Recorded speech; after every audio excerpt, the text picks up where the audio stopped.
सो hey guys, कैसे हो आप लोग। उम्मीद करता हूँ कि आप लोग बहुत ही बढ़िया और मस्त होंगे। तो दोस्तों, आपका भाई एक फिर से डीजे स्टेटस एडिटिंग लेकर आ चुका है।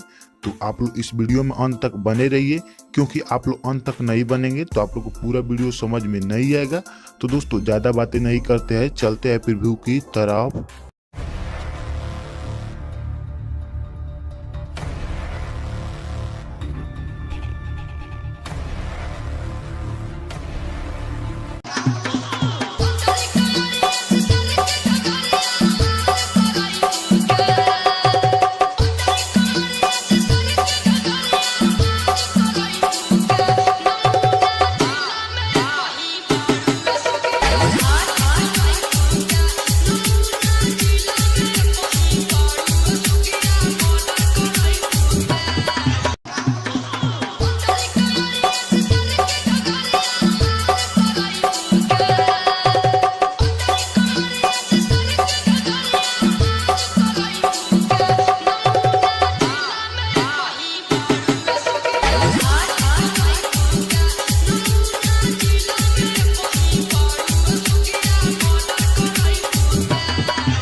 तो ओके दोस्तों, कैसा लगा फिर भी। उम्मीद करता हूँ कि आप लोग को बहुत ही बढ़िया और मस्त लगा होगा।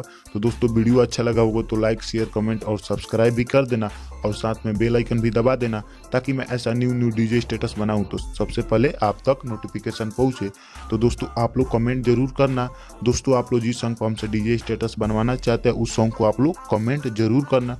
दोस्तों, आप लोग को जो भी प्रॉब्लम हो रहा है प्रोजेक्ट डाउनलोड करने में, आप लोग कमेंट करिएगा। तो दोस्तों, ज़्यादा बातें नहीं करते हैं, चलते हैं वीडियो की तरफ।